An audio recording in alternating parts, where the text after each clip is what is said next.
Assalamualaikum warahmatullahi wabarakatuh. Selamat pagi, siang, sore, malam semua ya. Di sini kami dari kelompok 2 ingin mempresentasikan tentang apa yang kami kerjakan. Sebelumnya, perkenalkan, nama saya Kevin Asil Fadilah. Selanjutnya. Nama saya Yusran Hadi. Nama saya Ramadan Ilham Irfani. Nama saya Ahmad Firdaus. Oke, kami dari kelompok 2 ingin mempresentasikan tentang sistem informasi penyusunan tarif layanan. Oke, yang pertama akan saya jelaskan tentang pendahuluan. Bab pendahuluan. Oke, tujuan dokumen ini sesuai dengan judulnya, yaitu menentukan tarif layanan yang sesuai dengan peraturan yang berlaku. Dan juga ini sesuai dengan wawancara kami tempo hari. Kemudian ke konvensi dokumen. Di sini ada dua hal, yaitu fungsi produk dan kebutuhan non-fungsional, di mana SKPL FU dan SKPL NF XX adalah nomor urut fungsi. Kemudian tipe pembaca. Tipe pembaca di sini adalah terbagi dua, yaitu pertama tim pengembang untuk melanjutkan pengembangan aplikasi yang sesuai agar dapat dipahami perangkat lunak dengan baik. Kemudian stakeholder diarahkan untuk memahami keseluruhan seluruh fungsi sistem pada bab 2.2 dan bab 4. Kemudian pada bab 5. Selanjutnya, ruang lingkup produk ini berlingkup pada ruang lingkup kampus ITS, yang dimana sesuai dengan tujuan di awal. Lalu referensi. Di referensi ini ada kerangka prosedur standar pelayanan, data sarana dan prasarana layanan, kemudian standar prosedur dan tarif unit pelaksana teknis FASOR atau fasilitas olahraga, kemudian surat keterangan standar pelayanan publik, lalu standar prosedur usulan pelaksanaan dan pertanggungjawaban BPP PTNBH, kemudian yang terakhir standar prosedur penerimaan. Bab selanjutnya akan dilanjutkan oleh teman saya. Silakan, Daus. Oke, selanjutnya saya akan membahas bab 2, merupakan deskripsi umum. Yang pertama, subbab ke-1, perspektif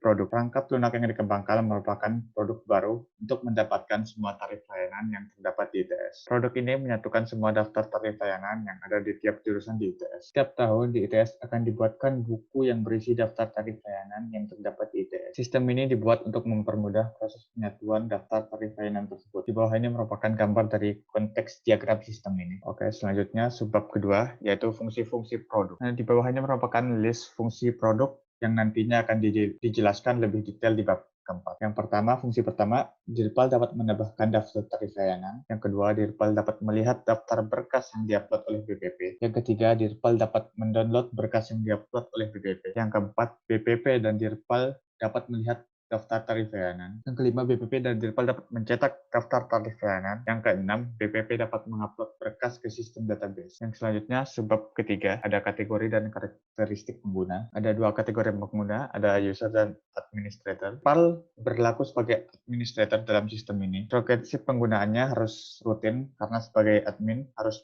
rutin mengecek apakah ada pengajuan revisi atau enggak.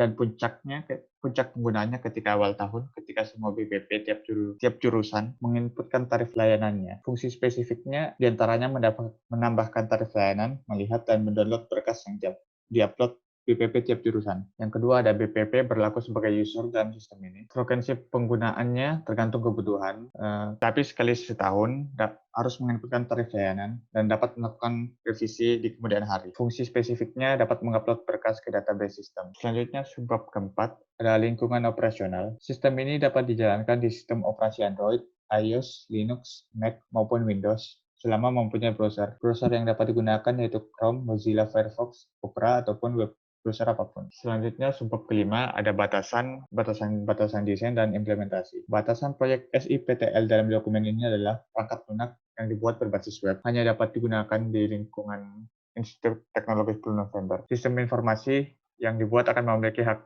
akses user masing-masing. Selanjutnya, subbab ke-6, ada dokumentasi untuk pengguna. Berikut ini list yang disertakan kepada pengguna bersama dengan perangkat lunak, sehingga diharapkan dapat membantu pengguna untuk menggunakan aplikasi ini. Ada SKPL, DPPL, user manual, ataupun help center yang dapat dihubungi ketika ada masalah. Yang selanjutnya ada subbab ke-7, asumsi dan ketergantungan. Asumsi pertama ialah tarif layanan yang akan ditampilkan akan selalu benar selama user tidak salah input. Semua lisensi software ditanggung oleh pihak ITS. Hak akses hanya dapat dikelola oleh admin. Semua biaya kebutuhan operasional perangkat lunak ditanggung oleh pihak ITS, dan perangkat lunak dapat dijalankan di sistem operasi manapun selama mempunyai browser. Ya, untuk bab 3 saya serahkan ke teman saya, Yusran. Silakan. Baiklah, bab yang ketiga yaitu kebutuhan antarmuka eksternal akan dijelaskan oleh saya, Yusran Hadi. Kita masuk pada Subbab pertama yaitu antarmuka pengguna atau UI. Nah, pada sistem ini nanti akan menggunakan Bootstrap 4.4 untuk keperluan tampilan-tampilan front-end. Tampilan seperti button, form, navigation bar, dan sebagainya akan menggunakan Bootstrap 4.4. Kemudian pada step halaman akan ada navigation bar yang berisi tombol-tombol untuk menuju halaman-halaman terkait, logo aplikasi, dan juga user account setting. Pada user account setting ini pengguna dapat logout, login, dan ataupun mengatur setting pada user account-nya. Kemudian akan terdapat perbedaan tampilan halaman antara user.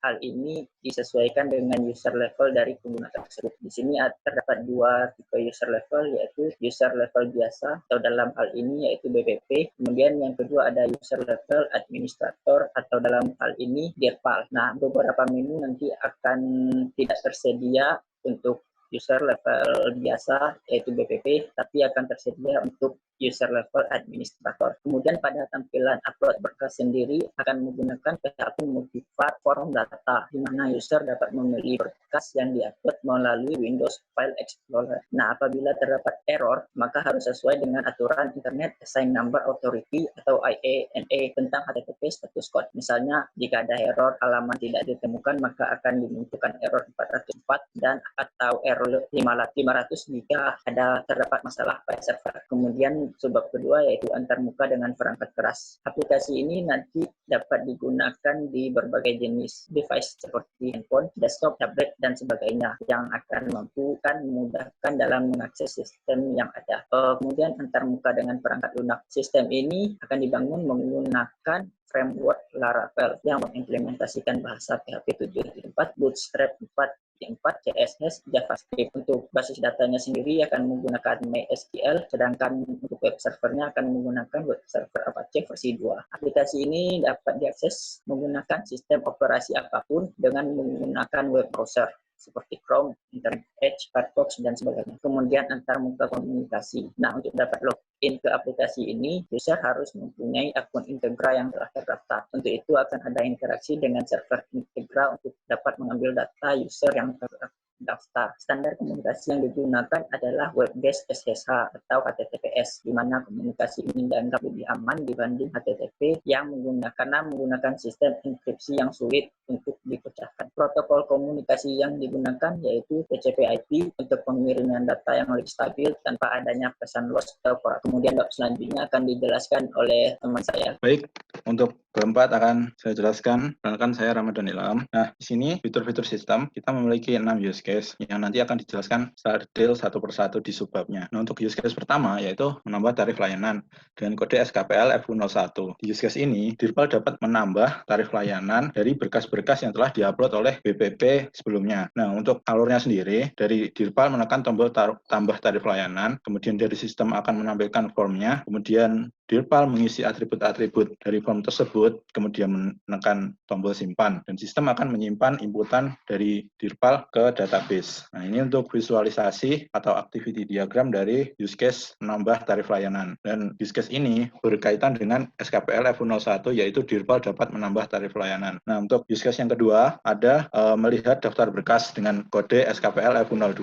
Di sini, Dirpal dapat melihat semua daftar berkas-berkas yang diupload oleh BPP di unit masing-masing. Ini memiliki relasi extend mendownload berkas, di mana dengan alur yang cukup simpel, yaitu Dirpal menekan tombol daftar berkas, kemudian sistem akan menampilkan seluruh daftar berkas tersebut. Dan ini untuk visualisasinya seperti ini. Dan use case ini berkaitan dengan SKPL F02, yaitu Dirpal dapat melihat daftar semua berkas. Nah, selanjutnya use case ketiga, yaitu mendownload berkas dengan kode SKPL F03. Di use case ini, Dirpal dapat mengunduh semua berkas yang telah diunggah oleh BPP. Dan ini merupakan extension dari melihat daftar berkas. Untuk alurnya itu, dari Dirpal memilih berkas yang hendak diunduh, kemudian sistem akan menampilkan detail secara rinciannya dari berkas tersebut, dan Dirpal akan menekan tombol download, kemudian sistem akan menyambungkan ke halaman download dan akan mengunduh file tersebut. Dan ini adalah visualisasinya. Dan use case ini berkaitan dengan SKPL F03, yaitu Dirpal dapat mengunduh semua berkas. Untuk use case selanjutnya ada melihat daftar tarif layanan dengan kode SKPL F04.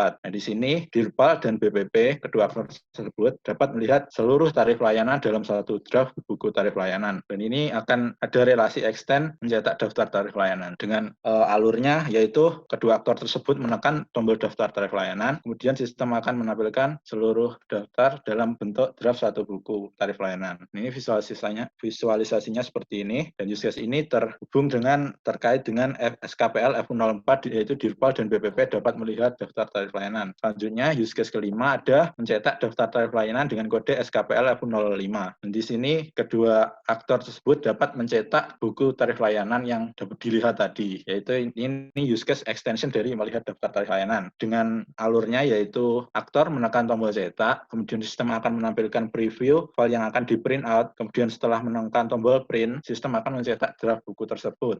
Visualisasinya seperti ini.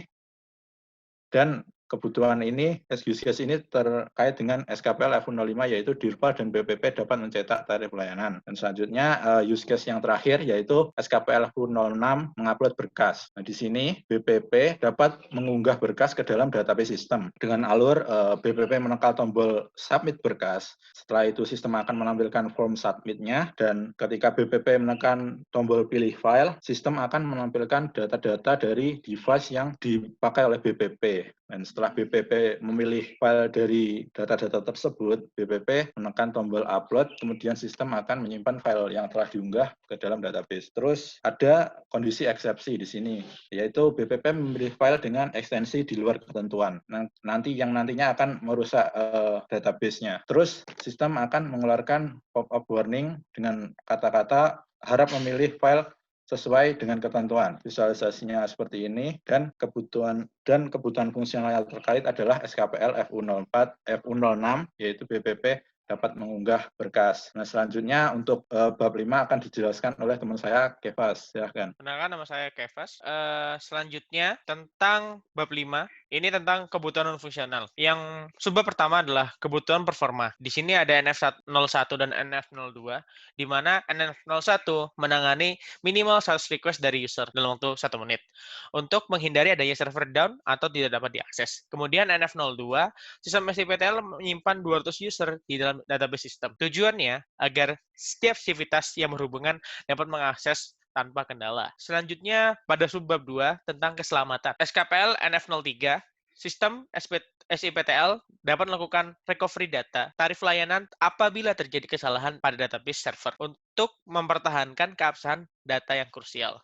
Kemudian, kebutuhan keamanan. Pada SKPL NF04, sistem SIPTL dapat melakukan pembagian hak akses sesuai fungsi user masing-masing, supaya manajemen fungsionalitas sistem dapat berjalan dengan baik. Selanjutnya, subbab 4, tentang atribut kualitas perangkat lunak. Di sini ada SKPL NF05 dan SKPL NF06. SKPL NF05, sistem SPTL dirancang agar dapat digunakan untuk berbagai macam gadget atau alat, baik itu komputer, notebook, dan lain-lain. Kemudian SKPL NF05, sistem SIPTL dapat menampilkan info user pada saat user menggunakan sistem. Yang terakhir, subbab 5, yaitu peraturan bisnis. Di sini sebelumnya saya jelaskan RO read only, jadi file hanya bisa dilakukan, fitur aplikasi hanya bisa di-read, kemudian read-write, hanya fitur aplikasi bisa diubah secara keseluruhan. Lalu di sini ada read write selected, itu hanya bisa mengubah pada beberapa hal tertentu. Oke. Yang pertama ada fitur aplikasi form upload berkas. Di sini keterangannya Dirpal tidak bisa melakukan apapun, tapi BPP bisa melakukan read write atau merubah secara keseluruhan. Selanjutnya page list berkas read write selected yang hanya bisa dilakukan oleh Dirpal dan BPP tidak bisa.